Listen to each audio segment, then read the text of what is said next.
Hi there, Earth Nation. This is Amanda with the Activated Earth, and this is Summit 2023, all about nature connection and what it can do for you when you're immersed in nature and what that connection looks like to various different people. And I've been inspired by this group that I found, one of whom is Dean Hall here, and I'm going to read his bio to you. And after reading this bio, I'm still convinced that you're Superman. That's funny. So Dean has been a licensed clinical therapist and coach for over 30 years. Astonishingly, in that time, he has conducted over 50,000 face-to-face one-hour sessions. Besides being a best-selling author and highly sought-after speaker, Dean is also a two-time cancer survivor, a widower, and a two-time world record-setting extreme distance swimmer. He is the first person to swim the entire 187-mile length of Oregon's longest river, the Willamette, which he did as an active cancer patient in 2014, and Ireland's longest river, the River Shannon, 180 miles in 2017. This much time spent immersed in the flow of mighty rivers has changed Dean's life in many dynamic and miraculous ways. His Willamette River swim threw Dean into radical remission, unexpectedly healing his leukemia without chemo or radiation, while easing his trauma and grief from losing his wife 15 days before their 30th anniversary. Buoyed by his firsthand experience of the healing power of nature when his lymphoma worsened and doctors once again pushed him to do chemo and radiation, Dean chose to try forest bathing first. Dr. Lee's research on the proven efficacy of time spent in forests and how it boosted natural killer cells and the immune system by over 250 times for a period of 2 weeks gave Dean the courage to decide instead for a weekly regimen of forest bathing. In May of 2015, he started spending all day once a week forest bathing deep in the Mount Hood wilderness, and by March of 2016, he was declared cancer-free.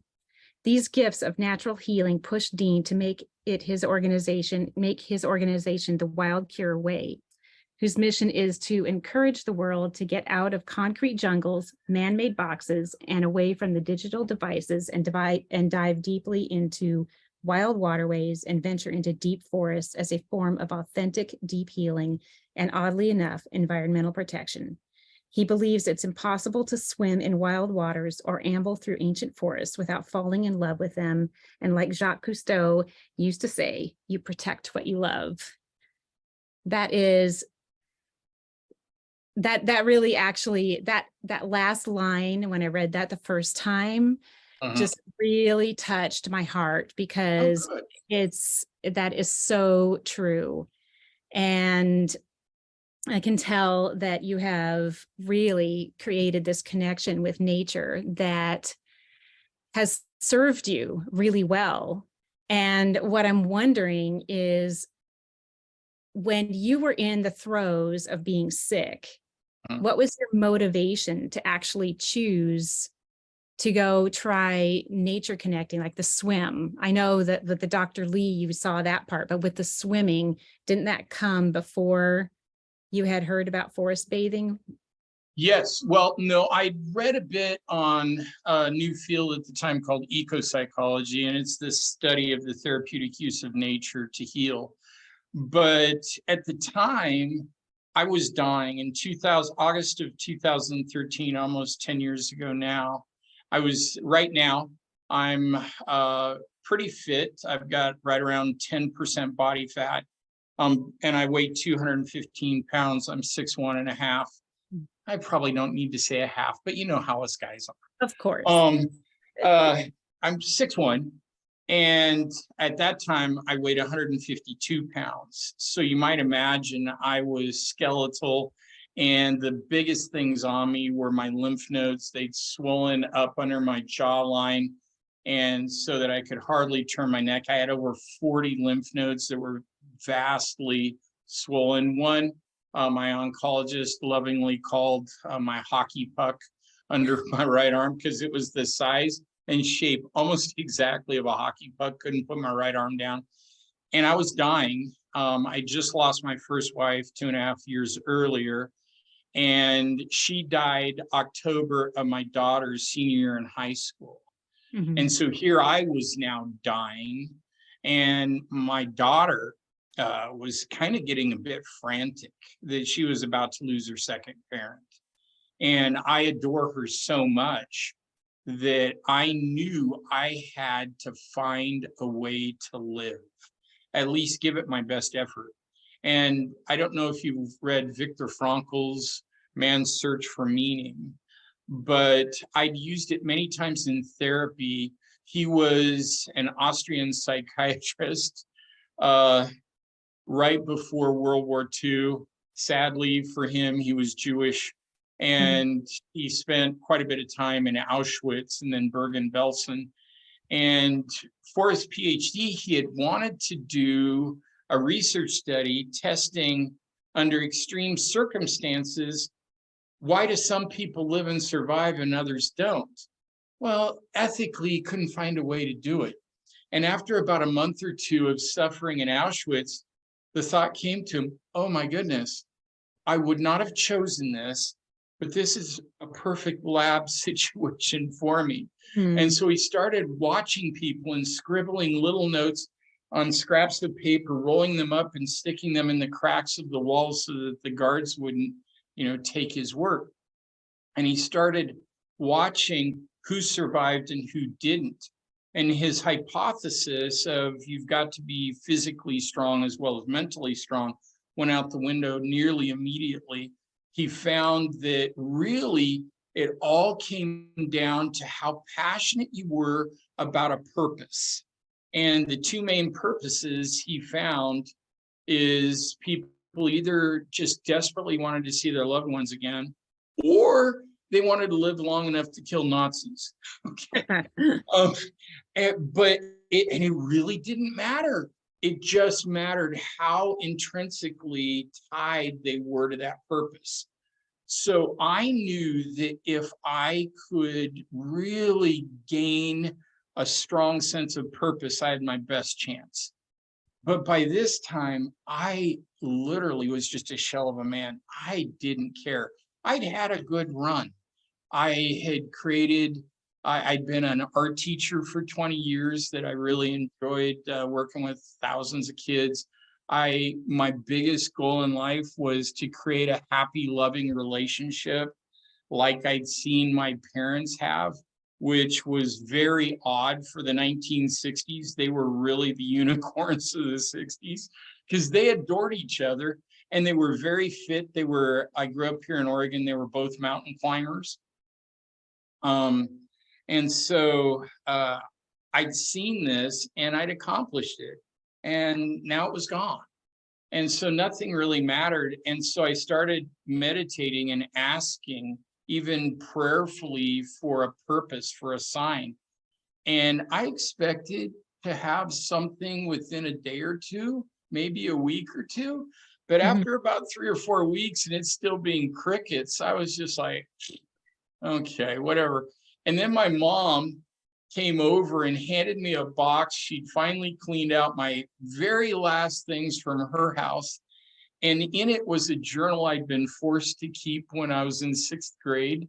Because if you know 11-year-old boys, most of us are not going to keep a journal unless we're forced to.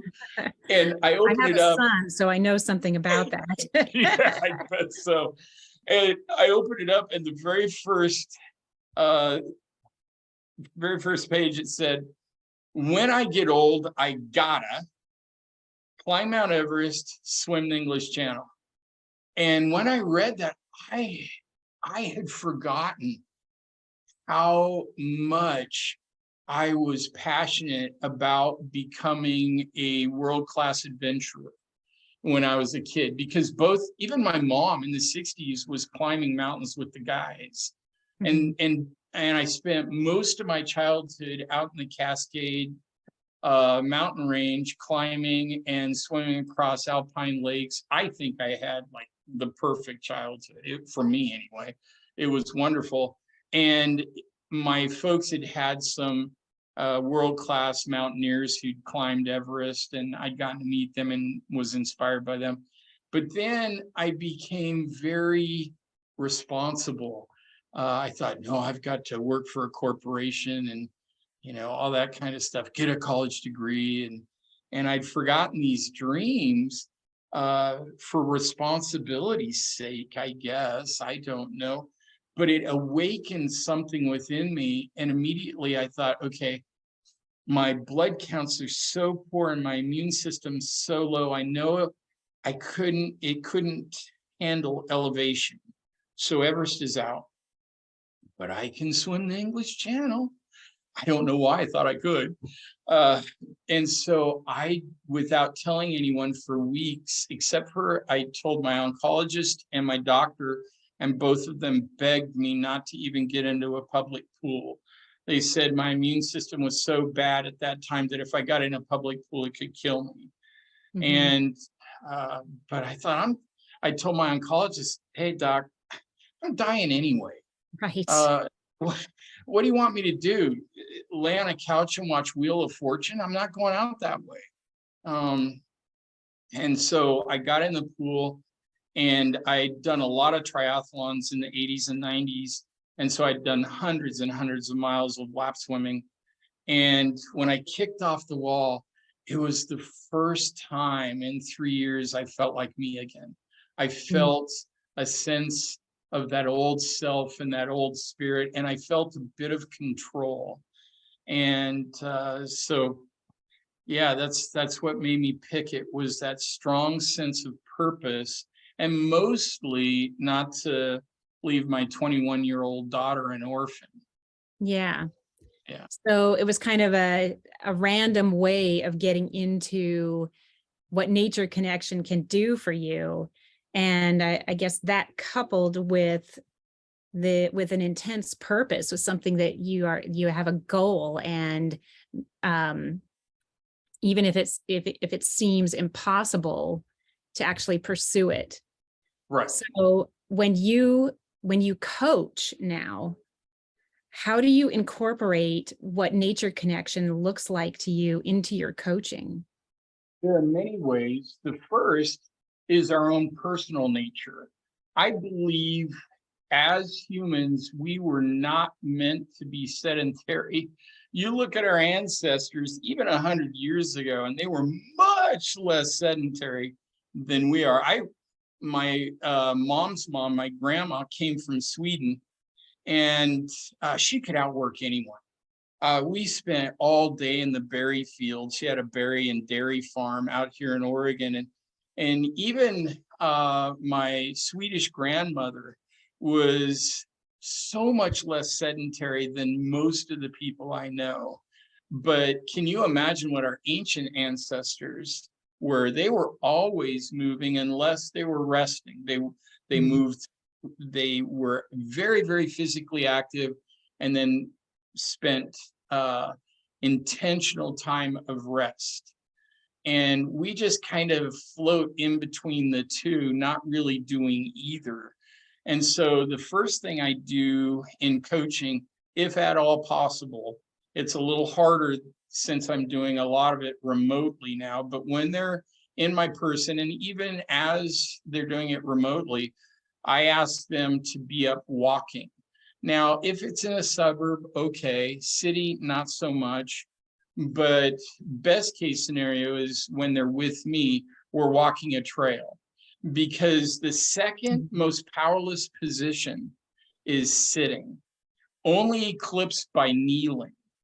That's why kidnappers and terrorists always make you kneel, because it signals to your subconscious you are totally powerless. Sitting is the second most helpless position. And that's what we do for coaching or therapy. We put people in a subconscious powerless position and then ask them to talk about what they already feel powerless about. It just makes no sense to me. But when you're up and you're moving forward, it signals, I believe, because I've had a lot of experience with clients, seeing the difference between their breakthroughs when they're sitting and their chance of a breakthrough when they're up and walking. It signals to your body and mind that you're moving forward. Mm-hmm. And you can, and you have that ability to. So that's the first thing that I do, is work with just our own personal physical nature. And inside that, I let them know that what most people don't know is that your brain chemistry isn't just assigned and developed by your genetics, but it's about 40% what you've had to eat or drink in the last 2 weeks to 2 months. And so if you're filling your body with junk, and then you have this really awful mood or high anxiety, well, maybe it's like putting sugar in your gas tank in your car. So you've got to fuel the body correctly as well. Yeah. But what I'm doing now that I really love is taking people out into nature, challenging them just a little bit. Depending on the person, depends on how active and extreme the challenge will be. But a lot of times just taking them out and getting them off a trail and saying, hey, can you hear water? Find a safe way to get to that water. Something as simple as that really can scare people because they've never had that experience. And then once we get to water, I have them sit and just gaze at the water. I don't know if you've heard about the theory of blue mind, Wallace J. Nichols' work. Yeah, he wrote a national bestseller called Blue Mind, and it came out in 2012. I didn't hear about it until I started speaking about what happened to me on the Willamette, and people kept mentioning it. So I thought, I better look this guy up.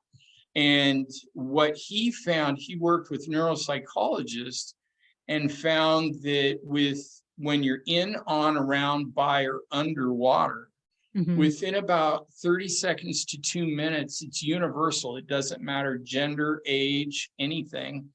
Your mind will go down to a rest state within 30 seconds to 2 minutes. Now, I didn't know that was what it was called. However, I'm fully aware of it. I used to live on the California coast, and the ocean was the ocean was my go-to place. And the reason that I did around it is that there are various ions in the mist from the ocean that shift your mood. And for me, I didn't have to do anything except sit at the ocean, and it would just like draw whatever was bothering me. If I was agitated, upset, anxious, worried, lacking in trust, it would just soak it out of me, just pull it out of me. And I would walk away feeling 100% better. It does. It's 100%. It's and that's the thing that I think therapy and coaching has to start focusing on, and shifting away from this old Freudian philosophy that you bring people into an office, have them sit on a couch and just verbally vomit. There's a place and a time for that. It's somewhat helpful, but not much. Research shows that only 33% end up getting help that way. 70% walk away with not a lot of help and a lot less cash. So what I've found is that anytime you're deep in a forest, out by a body of water, things happen. And I think in the next 10 years, we will learn almost exponentially all sorts of things that are happening beyond our wildest imagination, because we are hardwired to be connected to wild waterways and prairies and mountains and wild places and forests. It's our natural environment. It's like we're tigers that finally get to roam the African plains rather than be locked up in a 6x6 cage, which we've assigned ourselves to, these little concrete boxes that are climate controlled. And most of them are so full of plastic, and now all sorts of electronic waves destabilizing our natural vibrational frequencies. I think it's a big reason we're all so sick. Yeah, I would completely agree with that. when it comes to the swim, Mhm. much do you think, and the purpose, how much do you think it was actually the swimming that contributed to you healing? And like water is coded, especially water that's got ocean water in it now. I don't know where along the Willamette you swam, but I've been to Mount Hood. I'm familiar with that region, and I know how the mouth of the river just like opens up and there's ocean everywhere. How much do you think all of the water energy contributed to the healing? Oh, I think 100%. I mean, it was this beautiful, that's one of the most frequent questions. And I think it's one of the biggest problems we have in our modern culture. It's what I call the either or problem. Was it the purpose, Dean, or the swimming, or was it the water? Yeah, to all of the above, check, check, and check. I'm finding more as I learn more in this field of ecotherapy and ecopsychology, and the more we learn about nature's benefits to our minds and bodies, I'm like, oh yeah, that happened too. And I didn't know it. At the time, what I told the media, and the reason I swam 187 miles, is I had some very specific belief systems and methods that I believed created almost a limitless ability to do just about anything. But the problem I have with a lot of people in my field is they'll say those things, but they're just from a book. Their Mhm. lives don't prove it at all. And I wanted my actions to speak louder than words. And so I thought, if a guy that's as sick as I was can swim 187 miles, which I was swimming 3 to 5 marathon distances for 22 days in a row in 40-degree water. And I'm no Olympian. As a matter of fact, I had never been on a swim team. I was a pretty good swimmer, but I wasn't a competitive swimmer. So I was trying to inspire other cancer patients to refuse to give up and not be um, uh, defined by their diagnosis. That was one of my big goals in doing that. I had no idea. As a matter of fact, I thought I was risking my life to do this thing because that's what my doctors told me. I had no idea there would be healing that would come from it. But as I look back now, the hardest challenge was constantly being hypothermic. I had to get out about every 30 to 45 minutes and do jumping jacks on the riverbank because I'd go into thrombosis, or what they call deep core throttle. I could feel my internal organs banging against my rib cage, and I'd start to get real fuzzy in my thinking. And so I get out, I do jumping jacks, warm back up for about 10 or 15 minutes, and then get back in again. And a lot of times it was really hard to force myself after I'd warmed up to get back in. And I did that for 22 days, not knowing that that cold water immersion was boosting my immune system the Right, entire time and right. changing the way the mitochondria act, boosting my NK cells. But then, like you were talking, other things were happening. I was getting that earthing effect, the vibrational frequencies from Earth's core, because water, conducts electricity very efficiently. Yeah. And then I was also getting that fluid, constant movement. We've heard the phrase go with the flow forever. Um, Right. I actually was for 3 weeks. Yeah. And it was funny. It's now become kind of a treatment of choice for combat veterans. They'll get them out surfing or kayaking or paddleboarding to feel that movement of the water and the flow of it because it eases trauma. And we found that to be true with me when I started June 3rd of 2014. I couldn't even say my first wife's name. I couldn't say Mary without crying. And then when we were having the celebration dinner on the 27th, I was telling funny stories about her, and everybody was just looking at me like, "What are you doing?" And I said, "What?" And they said, "You haven't talked about her for 3 years. You couldn't." Mhm. And I said, "Really?" And they said, "Yeah." And even without me knowing it, it had soothed and ameliorated a lot of my trauma from that grief and from that loss. And so, so many things were happening in the river, even more than I know, I'm quite sure. Yeah, and that's really interesting to me, the notion of that helping us with grief, because I do feel like as a culture, we don't we don't have any wisdom that we share around dealing with grief. Right. And um do you and you said you've also participated as you've acted as a grief coach. Do you use that in that coaching as well? Now I do. Yeah. As a matter of fact, I had been considered a grief expert in the Midwest all during the late 90s and early 2000s because I'd done so many additional certifications and trainings in it.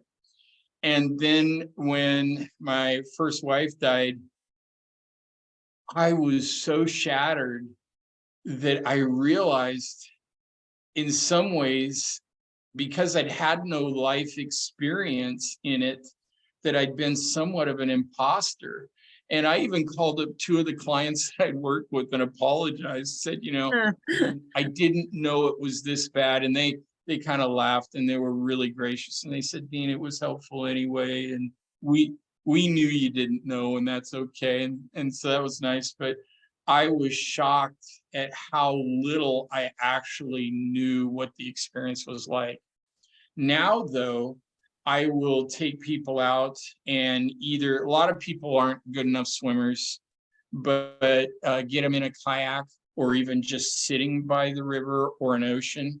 My daughter had just, as you might imagine, terrible, terrible grief because she was at that launching stage where she was getting ready to leave and trying to learn how to become an adult when this thing happened. Typically, between the ages of 18 and 25, they have a delayed effect. They kind of go underground and everything's fine for 4 to 6 years, and then it hits them. And I've seen that exact thing happen. My daughter's now 30. A year ago, she's had a pretty tough time.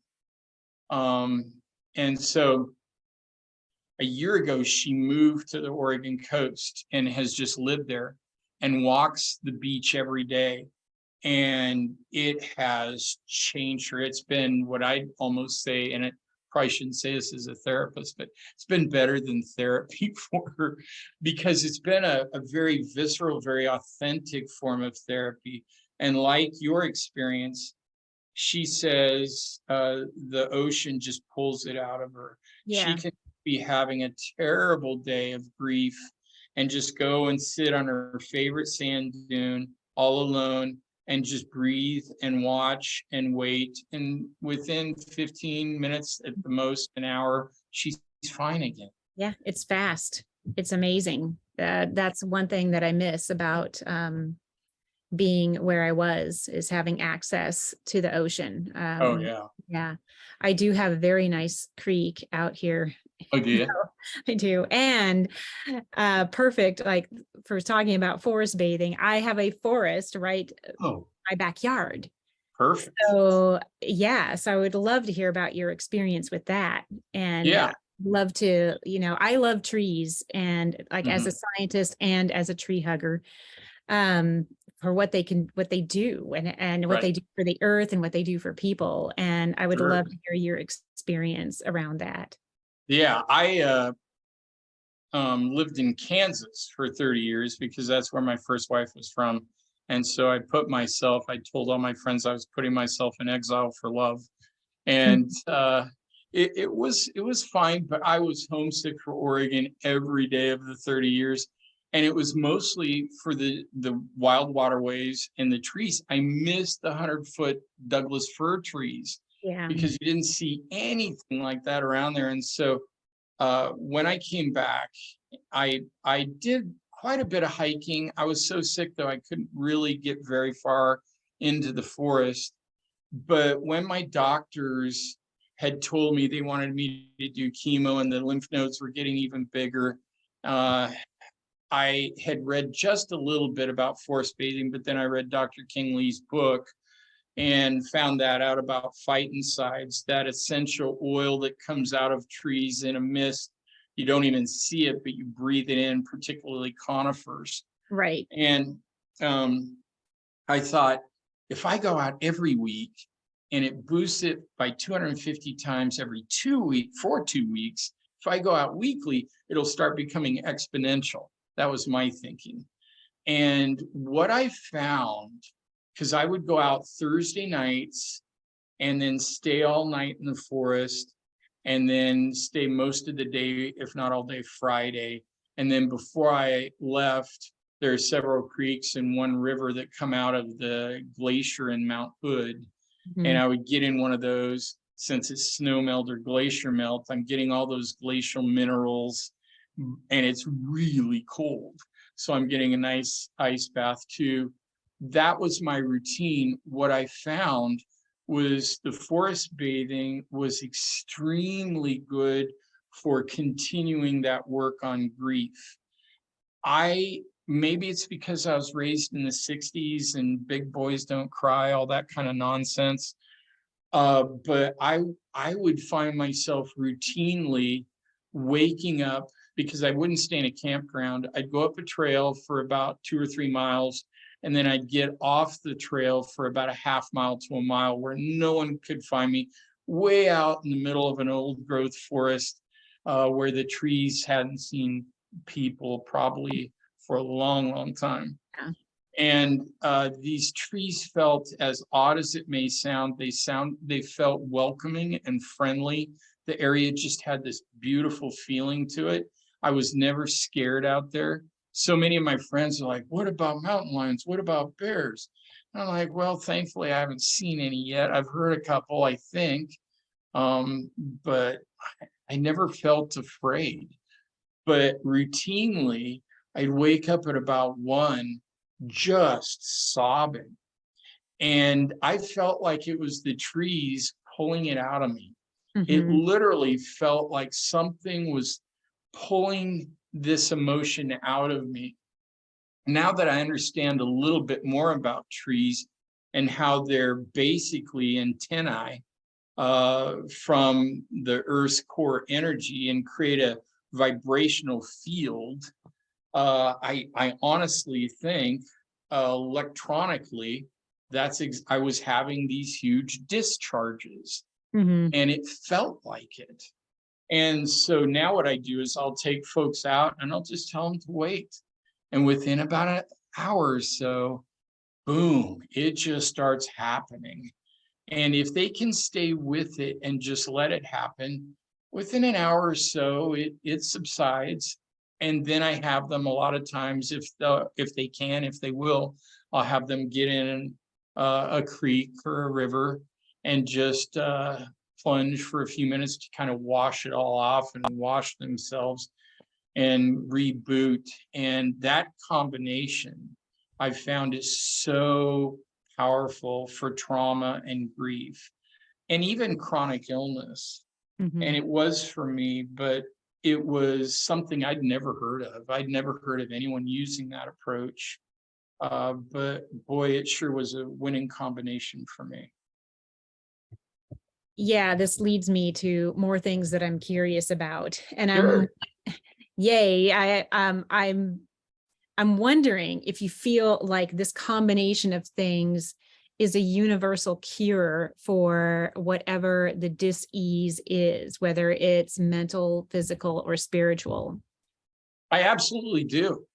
I believe the fundamental reason we're all so addicted, depressed, anxious, and chronically ill is we live in concrete jungles and with rubber-soled shoes and are largely sedentary. We're basically very sick, caged animals, and we're not connecting with Mother Earth in the way that we used to in the way that is very natural.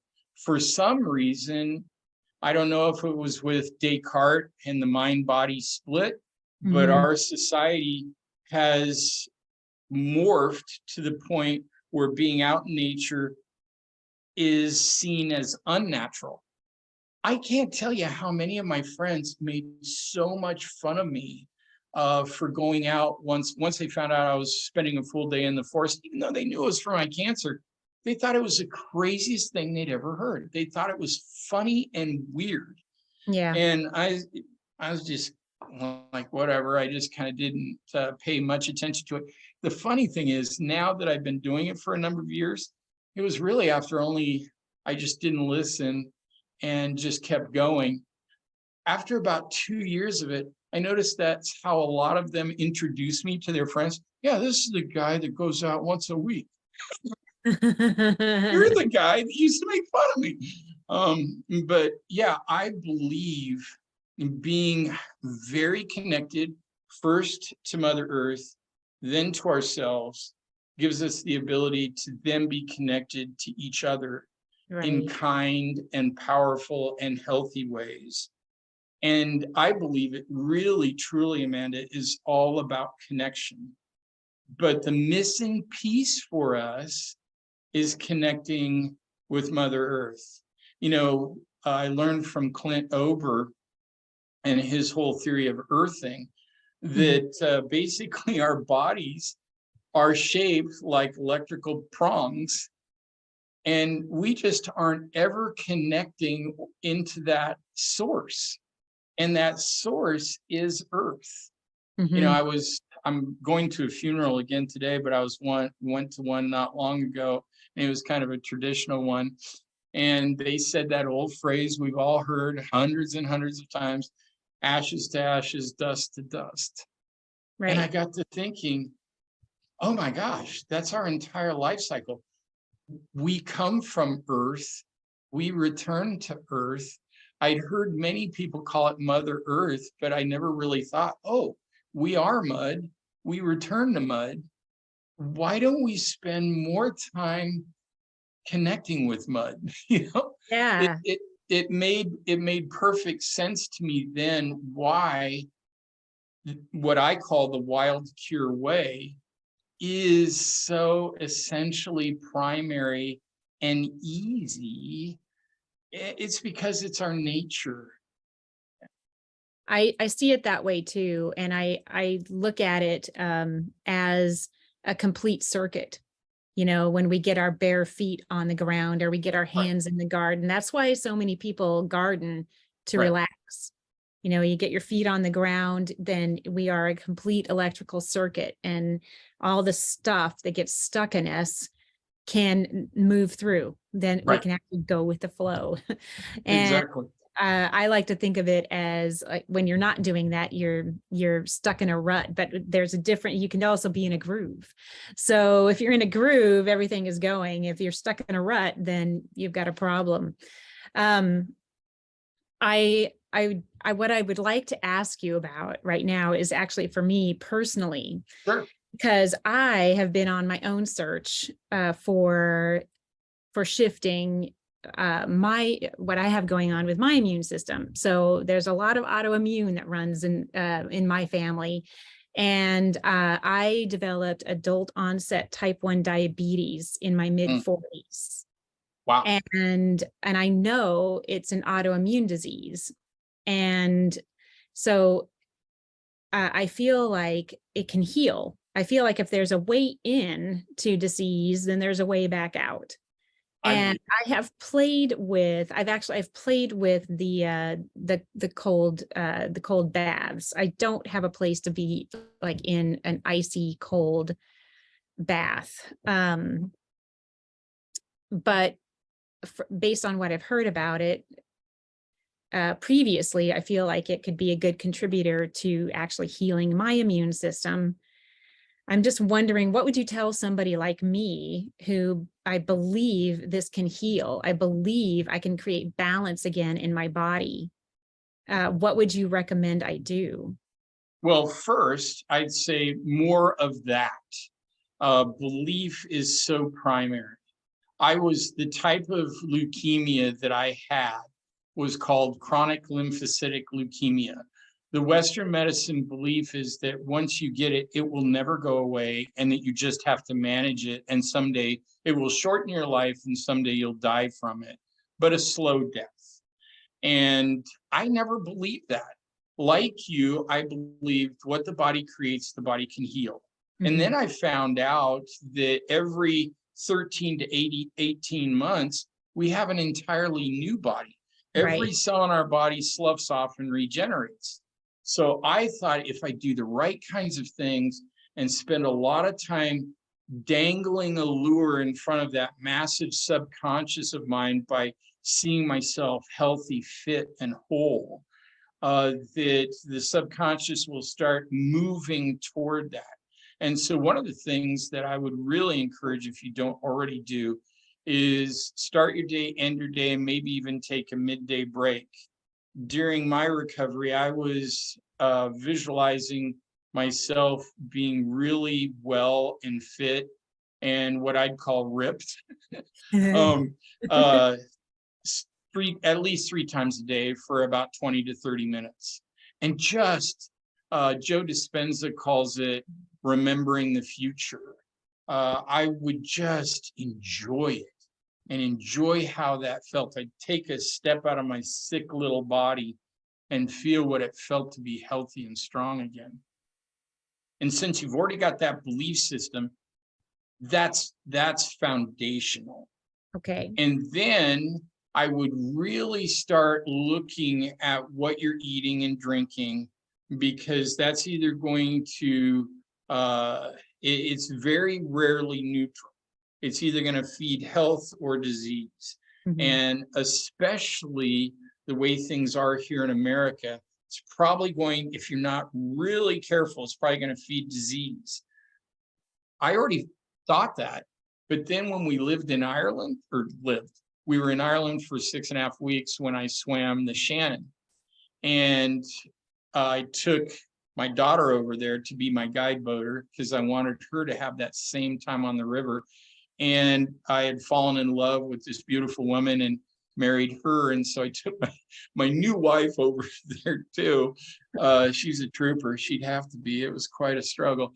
But we all noticed we got healthier.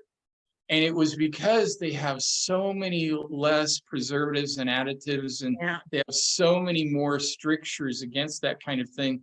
The food we were getting was really feeding us. And so here in America, they put so much junk in our food. We have to be kind of watchdogs, not obsessive, but careful. I am pretty I'm pretty cautious about what I put in my body. That's part of why I am where I am in Eastern Kentucky, because I wanted to create my own food and I couldn't create land space in California. It was just too expensive for me. So I came here, and the food here is it's like getting Whole Foods. So everybody's growing stuff, everybody's raising animals. I'm a pretty intense foodie. I call myself a food snob. Oh, do you really? I'm a complete food snob, and I actually have diabetes to thank for that. So it required me to get really, really snobby about what I put in my body. Could probably even do better than I do. But thank you for the advice. I'll incorporate that into my day. I was wondering if there's anything else about the Wild Cure that you wanted to add. You mentioned it briefly, but I was wondering if you could give me is there sort of a template or a process that it covers? I'm going to buy it, by the way. I definitely. Oh, okay. Thank you. Yeah. I haven't put a book out yet. The Wild Cure is just about my Willamette swim. Okay. And then I say a little bit, and then have the last chapter is about how the cold water healed my immune system and my cancer. But I believe, and what the Wild Cure Way and my coaching is based upon, is the 4 elements. And so I think number one, if you want to get well, you need to connect with nature more than our society would ever guess, in still and maybe even solitary ways. People either connect with nature, and very few do, but either they do it mindlessly, they go to a campground and drink a lot of beer, and I got nothing against that, but that's camping, but it's not what I'd call a nature connection. Maybe you're connecting with others or a can of beer. I don't know. Yeah. The second is more like my parents. I connected a lot with nature with my parents, but they saw it as a playground, almost their form of Disneyland. It was recreational. And so that's still a bit removed from nature connection. Mhm. You called yourself a tree hugger. When I go out forest bathing, I will talk to the trees, as Yep. crazy as that sounds. As I No, go I do the same by, thing. yeah, as I go by, I'll put my hands on them.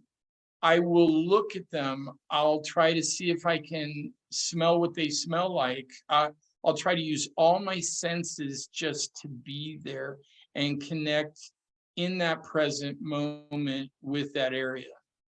I take my shoes off. And so that's the first, earth is the first element. Mhm. I would encourage you to spend time with earth.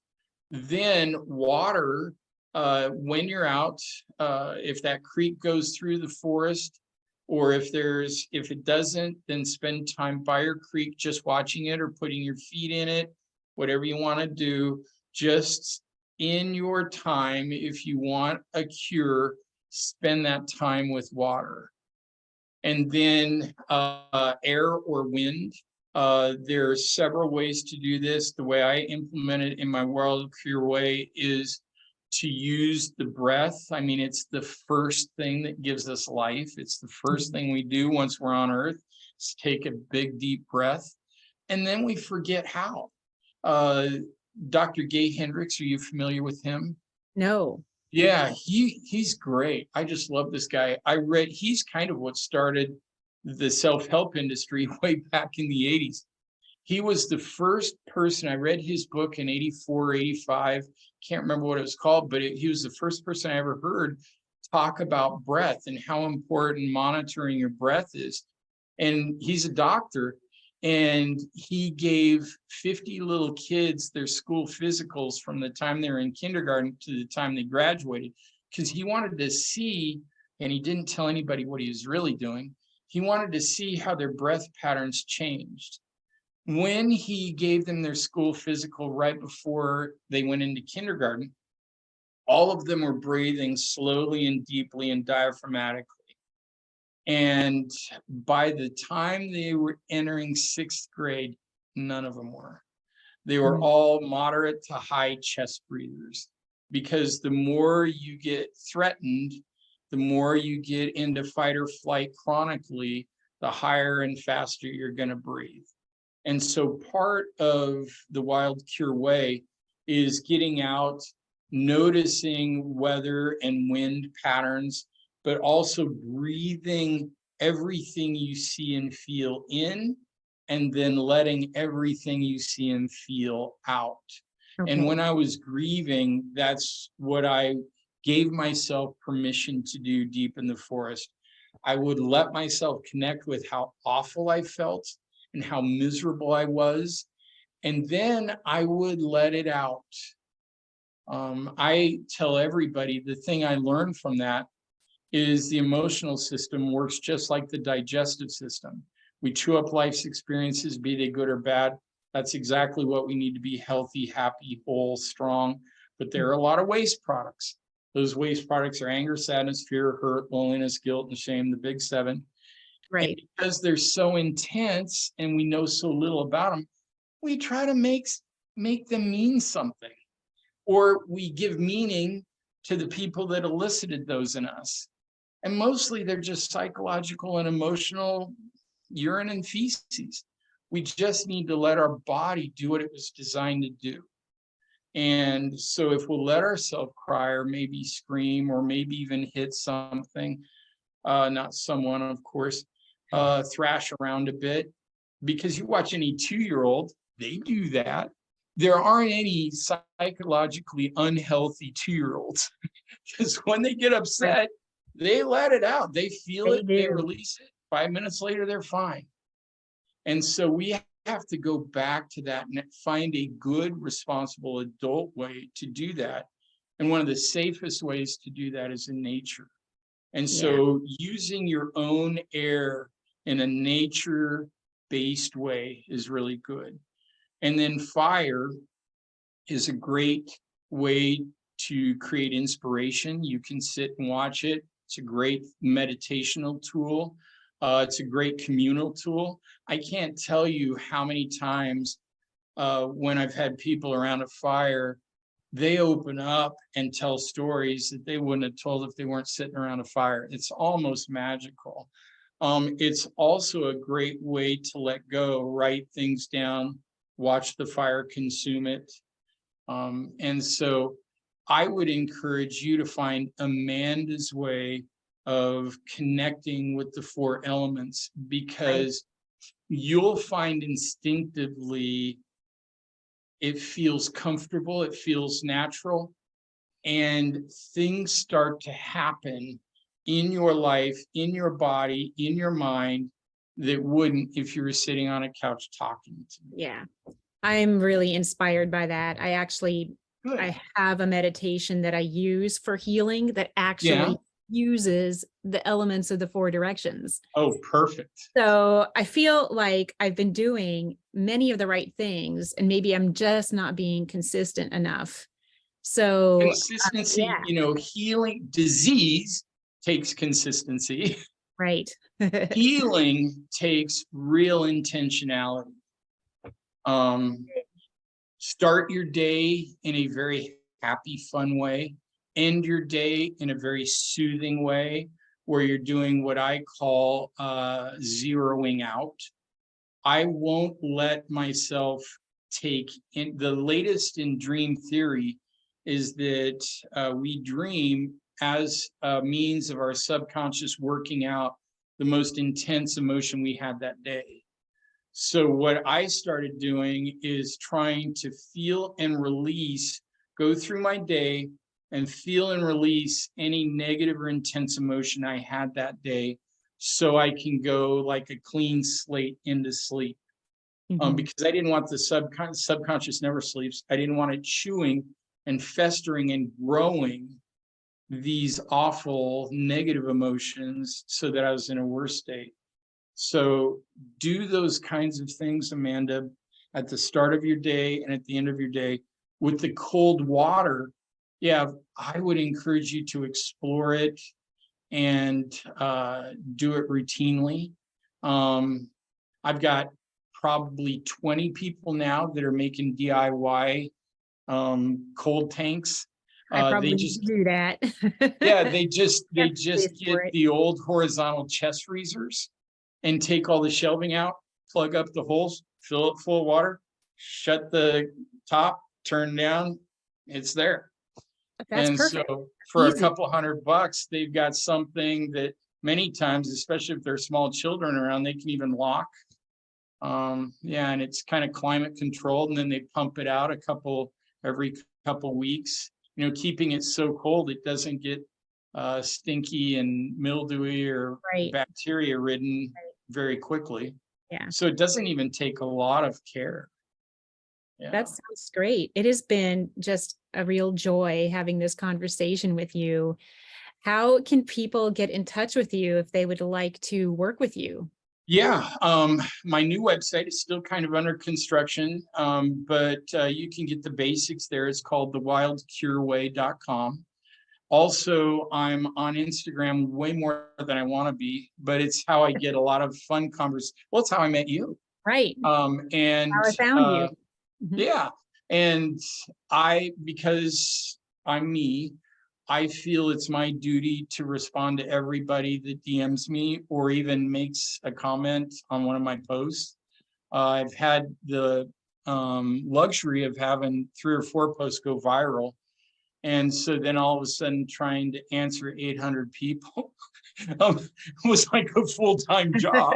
I bet. But I'm happy to. I feel like if I can use the suffering that I had to go through for good, and I can do anything to ease the suffering of someone else, taking a little extra time is the least I can do. But Yeah. so I'm pretty available on Instagram. My Instagram handle is @DeanHallOfficial. Yeah, I've noticed that there's another Dean Hall out there. So if you try to Google him, you're gonna find I can't remember some Yeah, sports. there are 2 of them. Yeah. One is this little nerdy video game creator. Yeah, yeah, The other one's this huge, buff, bald, great saxophone jazz right, player. exactly. Yeah, Yeah. yeah, I'm somewhere in between the 2. But don't worry, if you haven't written anything down, all of Dean's links will be included in your email when you receive this interview. Thank you so much for being part of this summit, Dean. It was really, really rewarding for me. Thank Well, you. thank you, Amanda. I really appreciate it. Appreciate the opportunity.